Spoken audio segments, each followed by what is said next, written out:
Ketegangan di rumah orang tua Maya. Telingaku panas, tak tahan dengan ocehan mama berikut tangisannya. Sebenarnya aku malas meladeni tingkah kekanak-kanakan Maya.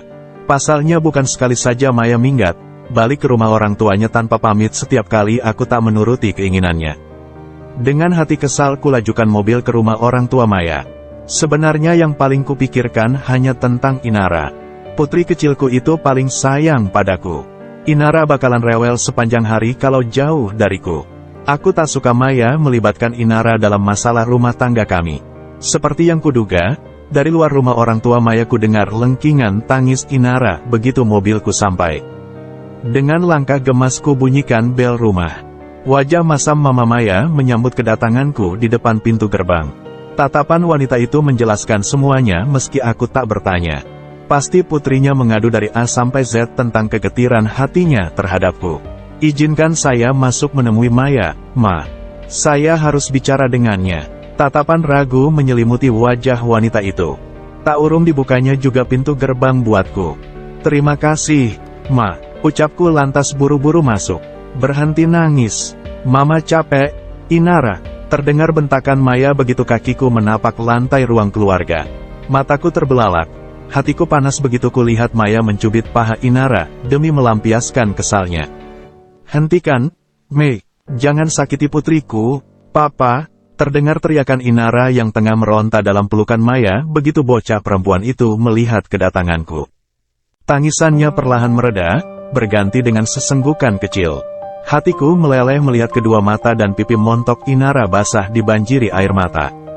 Ingusnya mengalir naik turun sesekali diusap dengan punggung telapak tangan kecilnya.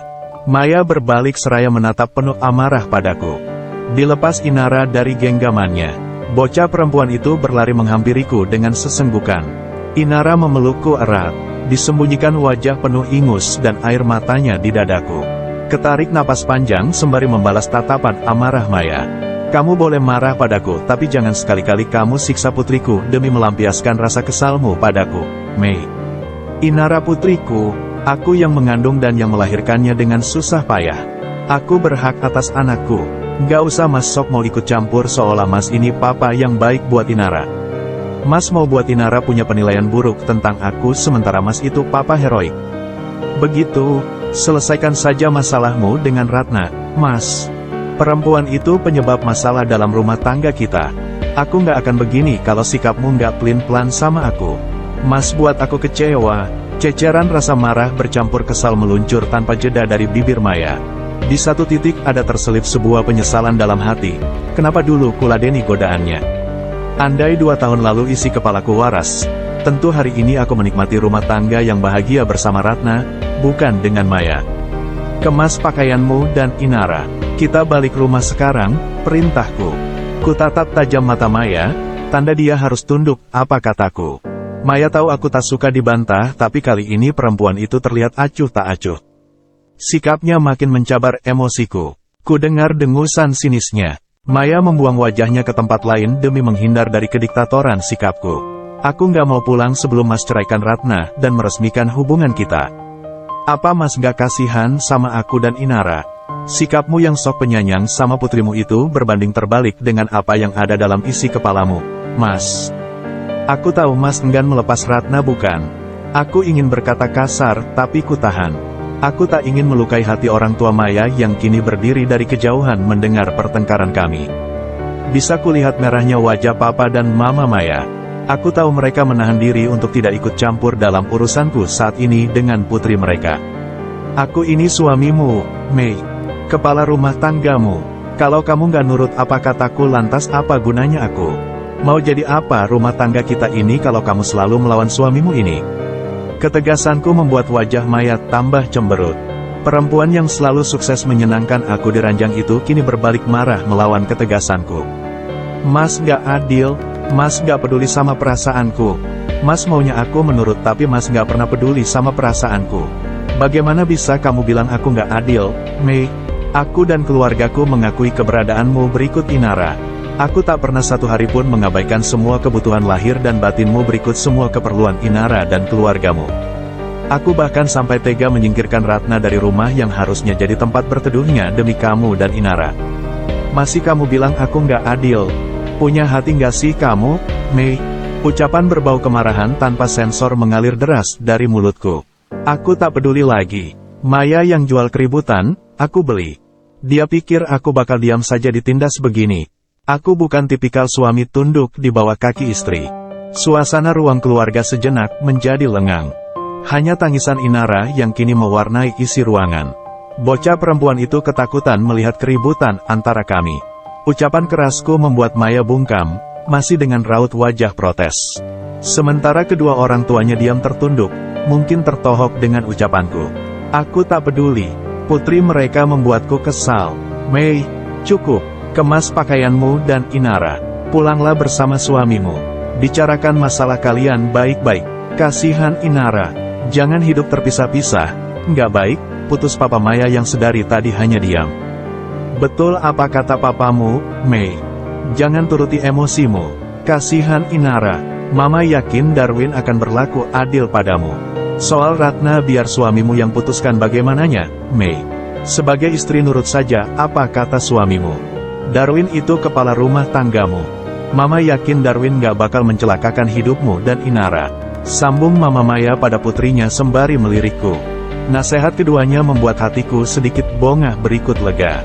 Paling tidak mereka tidak jadi bensin yang menyulut emosi putrinya tambah membara terhadapku.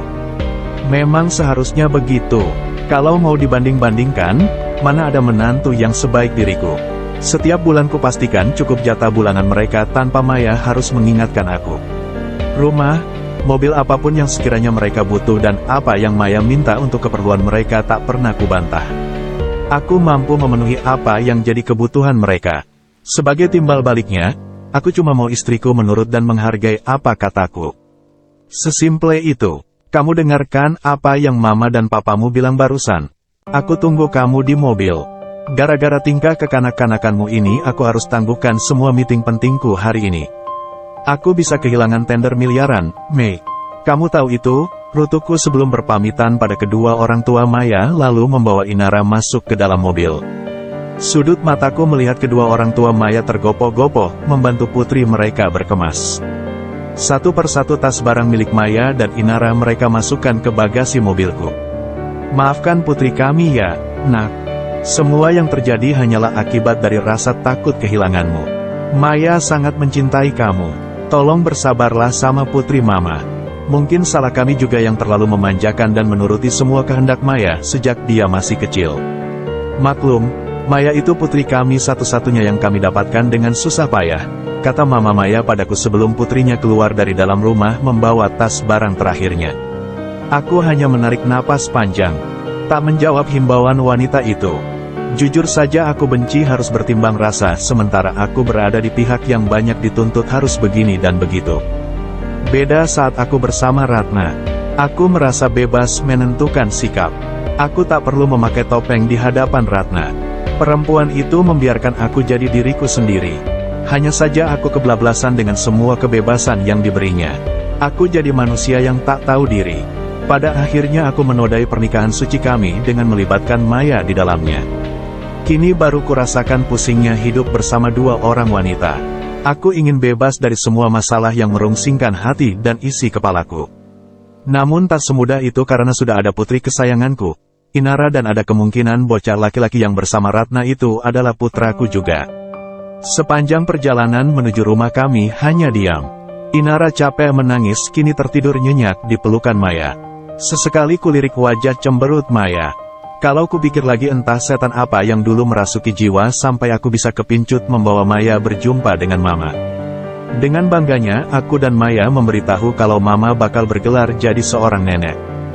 Bahagia itu hanya sebentar saja tatkala Ratna mulai menggila. Meski peristiwa itu sudah lama berlalu, tapi aku tak pernah lupa bagaimana histerisnya Ratna mendengar berita kedekatanku dengan Maya berikut kehamilan perempuan lain yang merusak kebahagiaan rumah tangganya. Aku masih ingat betul bagaimana usaha Ratna merayuku untuk tetap bersamanya. Belum lekang dalam ingatanku jeritan kecewanya sembari mengatakan dirinya sangat mencintaiku.